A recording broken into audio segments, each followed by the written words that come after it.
Stair കേസിന് നമ്മൾ glass hand rail കൊടുക്കുന്ന സമയത്ത് പ്രത്യേകിച്ച് ഇതുപോലുള്ള കെർവായിട്ട് വരുന്ന ബെൻഡായിട്ട് വരുന്ന സ്റ്റെയർ ഒക്കെ ആണെങ്കിൽ നമ്മൾ ചെയ്യേണ്ട ഒരു കാര്യം എന്താണെന്ന് വെച്ചാൽ നമ്മൾക്ക് ഈ സ്റ്റെയർ കേസിൻ്റെ വിഡ്ത്ത്, അതായത് ഇതിൻ്റെ സ്പേസ് എത്ര ഉണ്ട് എന്നുള്ളത് നമ്മൾ മെയിനായിട്ട് നോക്കണം എന്നുള്ളതാണ്.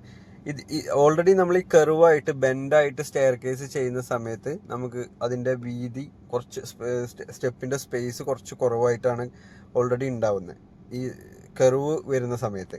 അപ്പോൾ ഇത്തരത്തിലുള്ള ഏരിയകളൊക്കെ ആണെന്നുണ്ടെങ്കിൽ നിങ്ങൾ നിർബന്ധമായിട്ടും ഇതുപോലെ സൈഡ് ഫിക്സ് ആയിട്ട് കൊടുക്കണം എപ്പോഴും ഹാൻഡ് റെയിൽ. ഇവിടെ നമ്മൾ കംപ്ലീറ്റ് ഇപ്പോൾ നിങ്ങൾക്ക് ടോട്ടലി കാണാം, ഈ ഭാഗത്തടക്കം നമ്മൾ കംപ്ലീറ്റ് കൊടുത്തിട്ടുള്ളത് ഫ്ലോറിൻ്റെയും സ്റ്റെപ്പിൻ്റെയൊക്കെ സൈഡിലൂടെയാണ് നമ്മൾ ഗ്ലാസ് പിടിപ്പിച്ചിട്ടുള്ളത്.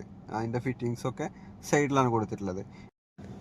നമ്മളെപ്പോഴും പറയുന്ന പോലെ തന്നെ സൈഡ് ഫിക്സിങ് കൊടുക്കുമ്പോഴാണ് നമുക്ക് മാക്സിമം സ്പേസ് കിട്ടുന്നത്. അല്ലാത്തൊരു രീതി എന്ന് പറയുന്നത് സ്റ്റെപ്പിൻ്റെ ടോപ്പിലൂടെ ഫിക്സ് ചെയ്യുന്ന രീതിയാണ്. സ്റ്റെപ്പിൻ്റെ ടോപ്പിലൂടെ ഫിക്സ് ചെയ്യുമ്പോൾ നമുക്ക് ഒരിക്കലും സ്ട്രെങ്ത്തിൻ്റെ കാര്യത്തിലൊന്നും പ്രോബ്ലം ഒന്നുമില്ല, പക്ഷെ നമുക്ക് ഈ സ്പേസ് ആണ് പ്രോബ്ലം, സ്പേസ് കുറവാണ്. ഇവിടെ നമ്മൾ ടോപ്പിൽ കൊടുത്തിരിക്കുന്ന വുഡ് മാസ്റ്റർ പോസ്റ്റ് ആയിട്ട് താഴോട്ട് ഇറക്കി കൊടുത്തിട്ടുണ്ട്. ഇത് ഫ്ലോർ കട്ട് ചെയ്തിട്ടില്ല, ജസ്റ്റ് അവിടെ സ്ക്രൂ ചെയ്തിട്ടാണുള്ളത്. നല്ല സ്ട്രെങ്ത് ആണ് കേട്ടോ.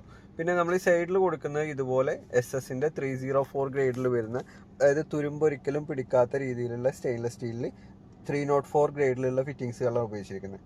മാസ്റ്റർ പോസ്റ്റ് കൊടുക്കുന്നത് നമ്മൾ ടോപ്പിൽ കൊടുത്തിരിക്കുന്ന അതേ സൈസിലുള്ള വുഡ് തന്നെയാണ് ആ സൈസിൽ താഴോട്ട് ഇറക്കി കൊടുത്തിട്ടുള്ളത്. നല്ല ഗ്രെയിൻസ് ഉള്ള തേക്ക് വുഡാണ് കേട്ടോ ഇവിടെ നമ്മൾ ഉപയോഗിച്ചിട്ടുള്ളത്. ഇവിടെ നമ്മൾ കെർവ് ഗ്ലാസിൻ്റെ ഈ ഭാഗത്ത് നമ്മൾ കെർവ് ഗ്ലാസ് ആണ് കൊടുത്തിട്ടുള്ളത്. ഇവിടെ നമ്മൾ ടോട്ടൽ നമ്മൾ 6ഓളം കെർവായിട്ട് ബെൻഡായിട്ട് വരുന്ന 6ഓളം ഗ്ലാസ് ആണ് ഇവിടെ കെർവായിട്ട് കൊടുത്തിട്ടുള്ളത്. ഇവിടെ നല്ല ഒരു വെറും സിമ്പിളായിട്ടുള്ളൊരു ഷേപ്പ് എന്ന് പറയാൻ പറ്റില്ല, നല്ല ഡിഫിക്കൽട്ടായിട്ടുള്ളൊരു കെർവ് തന്നെയാണ്. നമുക്ക് സ്റ്റെയർ കേസ് ചെയ്യുന്ന സമയത്തേ നിങ്ങൾക്ക് ബഡ്ജറ്റ് കുറച്ച് കണ്ട് ഹാൻഡ് റെയിൽസ് ചെയ്യണമെന്നുണ്ടെങ്കിൽ എപ്പോഴും ഈ കെർവായിട്ടുള്ള ബെൻഡായിട്ടുള്ള ഡിസൈൻസ് ഒഴിവാക്കുകയാണ് നല്ലത്. കാരണം നമ്മൾ ഹാൻഡ് റെയിൽ ചെയ്യുന്ന സമയത്ത് ഈ കെർവ്, ഇത്തരത്തിലുള്ള കെർവ് ഗ്ലാസ് ഒക്കെ നമ്മൾ കെർവ് ചെയ്യുന്ന സമയത്ത് നമുക്ക് ഡബിളും 2 ഇരട്ടി 3 ഇരട്ടിയൊക്കെ എക്സ്പെൻസ് കൂടുന്നുള്ളതാണ്. അപ്പോൾ നമ്മൾ സ്റ്റെപ്പിൽ മാത്രമല്ല, നേരത്തെ പറഞ്ഞ പോലെ ഈ ഭാഗങ്ങളിലെല്ലാം സൈഡ് ഫിക്സ് തന്നെയാണ് കൊടുത്തിട്ടുള്ളത്. ഇവിടെ നമ്മളൊരു പോസ്റ്റ് ഇറക്കി കൊടുത്തിട്ടുണ്ട് കേട്ടോ. വേറെ എവിടെയും നിങ്ങൾക്ക് പോസ്റ്റുകളെ ഇടയിൽ കാണാൻ കഴിയില്ല, പക്ഷെ നമുക്ക് ഇവിടെ ഒരു പോസ്റ്റ് നിർബന്ധമായിട്ട് ഇവിടെ കൊടുക്കേണ്ടത് കൊണ്ടാണ് ഇവിടെ കൊടുത്തത്. അല്ലെങ്കിൽ നമുക്ക് ആ സ്ട്രെങ്ത്തിനെ ബാധിക്കും എന്നുള്ളതാണ്. സ്ട്രെങ്ത്ത് മാത്രമല്ല, ഒരു സേഫ്റ്റി ഇഷ്യൂ കൂടി അവിടെ ഉണ്ട്.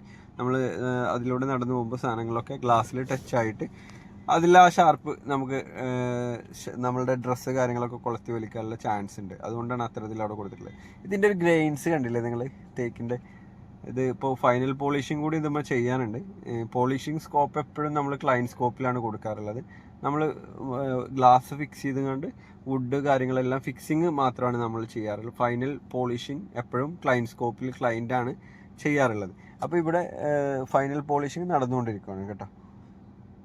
ഇതിൽ നേരത്തെ പറഞ്ഞ പോലെ നമ്മൾ മരം കൊടുക്കുന്ന സമയത്ത് നമ്മൾ കൂടുതലും ഈ ഹാൻഡ് റെയിലിന് glass and wood hand rail ചെയ്യുന്ന സമയത്ത് മഹാഗണി, തേക്ക്, കരുവാക, മർബോ തുടങ്ങിയ മരങ്ങളാണ് കൂടുതൽ കൊടുക്കാറുള്ളത്. എങ്കിലും ഏറ്റവും കൂടുതൽ ആളുകൾ ചൂസ് ചെയ്യാറ് മഹാഗണി തന്നെയാണ്. മഹാഗണി നമുക്ക് എപ്പോഴും ലൈഫ് കിട്ടുന്നതോടൊപ്പം ബഡ്ജറ്റും കുറവാണെന്നുള്ളതാണ്. തേക്ക് വുഡൊക്കെ കൊടുക്കുമ്പോൾ പ്രത്യേകിച്ച് ഇതുപോലെ കെർവായിട്ട് വരുന്ന ഭാഗങ്ങളിലൊക്കെ കുറച്ച് എക്സ്പെൻസീവ് ആണെന്നുള്ളതാണ്. അപ്പോൾ ഈ ഭാഗത്തൊക്കെ ഈ വീടിൻ്റെ ഒരു പ്രത്യേകത അത്യാവശ്യം ഡബിൾ ഹൈറ്റ് ആയിട്ട് വന്നതുകൊണ്ട് തന്നെ നല്ല ലൈറ്റാണ് ഇവിടെ.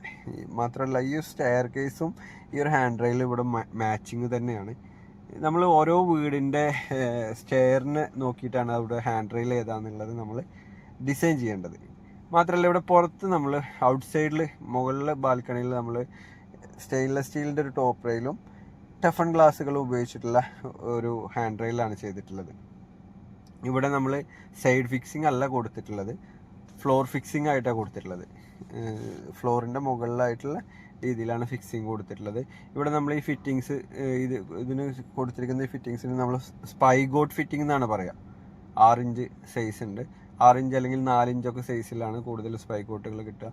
മുകളിൽ 2x2 2 ഇഞ്ചിക്ക് 2 ഇഞ്ച് സൈസിൽ വരുന്ന SS-ൻ്റെ പൈപ്പാണ് കൊടുത്തിട്ടുള്ളത്.